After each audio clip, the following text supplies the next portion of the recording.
या केकला ना आपण जगातला सगळ्यात पौष्टिक केक पण म्हणू शकतो, कारण हा केक मी बनवला आहे नाचणीपासून। जर हेल्दी आणि टेस्टी काही खायचं असेल ना तर ही रेसिपी नक्की ट्राय करा।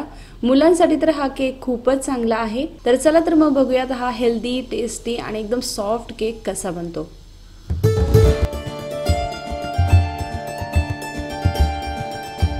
तर इथे मी घेतलेले आहे एक मिक्सिंग बोल। आपल्याला त्यामध्ये टाकायचे अर्धा कप दही। जर तुमच्याकडे दही नसेल ना तर अर्धा कप दूध घ्यायचंय, त्यात थोडासा लिंबूचा रस टाकून अर्धा तास ठेवलं ना की ते दूध पण क्रम्बल होतं, तर ते पण तुम्ही घेऊ शकता। त्यानंतर मी घेतलेले आहे अर्धा कप साखर आणि साखरेला मिक्सर मध्ये दळून घेतलेला आहे। जर तुम्हाला केक अजूनच हेल्दी बनवायचा असेल तर साखरेच्या ऐवजी गुळाची पावडर मिळते ना, ती पण तुम्ही अर्धा कप घेऊ शकता। आता ही साखर आपल्याला दही मध्ये छान मिक्स करून घ्यायची आहे।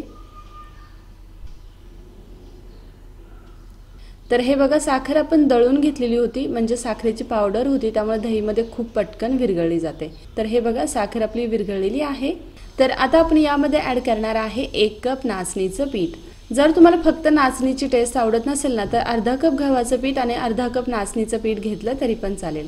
आता आपला केक ना छान चॉकलेटी बनावा, यासाठी मी इथे टाकलेले आहे 2 मोठे चमचे कोको पावडर आणि केकची टेस्ट अजून एनहान्स होण्यासाठी मी 2 मोठे चमचे मिल्क पावडर घेतलेले आहे। मिल्क पावडर ऑप्शनल आहे, जर असेल तर टाका, नसेल तर स्किप केली तरी पण चालेल। त्याचबरोबर मी 2 मोठे चमचे तेल घेतलेलं आहे। सूर्यफूल किंवा सोयाबीन कुठलेही तेल घेऊ शकता। आता मी इथे घेतलेला आहे हाफ टीस्पून बेकिंग पावडर आणि त्याचबरोबर 1/4 टीस्पून बेकिंग सोडा। आता जर तुमच्याकडे बेकिंग पावडर आणि बेकिंग सोडा नसेल तर त्याऐवजी तुम्ही इनो पण घेऊ शकता। कुठल्याही फ्लेवरचं इनो घेतलं तरी पण चालेल। इनो घेतलं तर 3/4 टीस्पून इनो टाकायचा आहे। तर इथे लागणारे मी सगळे इन्ग्रेडियंट घेतलेले आहेत। आता याचं आपल्याला छान मिक्स करून बॅटर बनवायचं आहे।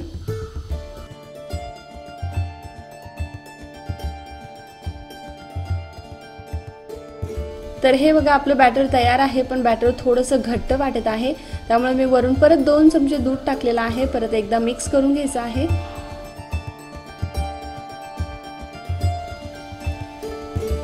तर हे बघा, आपलं बॅटर एकदम छान तयार झालेलं आहे। याची कन्सिस्टन्सी तुम्ही इथे पाहू शकता, पोरिंग कन्सिस्टन्सी वाला बॅटर असलं पाहिजे। तर आपलं केक बनवण्यासाठी एकदम परफेक्ट असं बॅटर तयार आहे। तर चला तर मग गॅसकडे जाऊयात। तर गॅसवरती मी एक पातेलं ठेवलेलं आहे, त्यामध्ये मीठ आणि स्टँड ठेवलेलं आहे।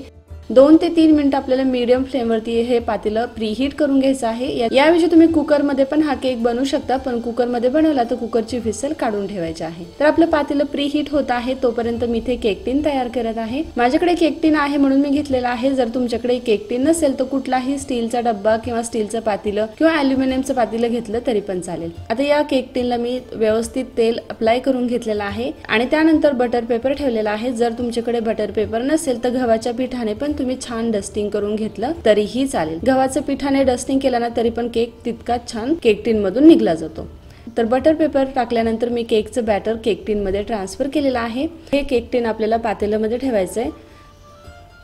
आपलं पातेलं अगोदरच छान असं प्रीहीट करायला मी ठेवलेलं होतं।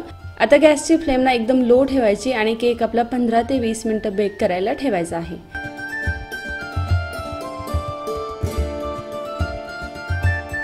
तर हे बघा, 20 मिनिटं झालेले आहेत आणि केक आपला तयार झाला आहे की नाही हे चेक करूया। तर त्यासाठी टूथपिक किंवा चाकूने चेक करायचं आहे। टूथपिकला किंवा चाकूला जर केकचं बॅटर नाही लागलं तर समजायचं की केक आपला तयार झालेला आहे। तर इथे पाहू शकता, टूथपिक एकदम क्लीन निघालेली आहे, म्हणजे आपला केक तयार आहे। तर गॅस बंद करायचा आहे आणि हे जे पातेल्यात मीठ आहे ना ते तुम्ही थंड करून बरणीत भरून परत केक बनवण्यासाठी यूज करू शकता। तर आता मी हा केक टिन 15 ते 20 मिनिटं थंड होण्यासाठी ठेवत आहे। तर हे बघा, केक टिन थंड झालेला आहे। चाकूने ना या केकच्या एजेस सेपरेट करायच्या आहेत, म्हणजे केक आपला पटकन केक टिन मधून सेपरेट होतो। आता यानंतर याच्यावरती एक प्लेट ठेवायची आणि केक टिनला फ्लिप करायचं आहे। तर हे बघा, फ्लिप केल्याबरोबरच केक किती छान केक टिन मधून सेपरेट झालेला आहे। गव्हाच्या पिठाने डस्टिंग केलं ना तरी इतका छान केक निघला जातो। तर आता मी हा बटर पेपर काढून घेत आहे आणि हा आपला नाचणीच्या पिठापासून बनवलेला खूप खूप हेल्दी आणि टेस्टी असा केक तयार आहे। तर चला तर मग केक कट करून बघूयात। तर बघा, किती छान केक बनलेला आहे, किती स्पॉन्जी आणि आतून असं जाळीदार झालेला आहे, खूप जास्त सॉफ्ट बनतो। रेसिपी नक्की ट्राय करा आणि आवडली तर लाईक, सबस्क्राइब आणि शेअर करायला विसरू नका। Thank you so much for watching my video.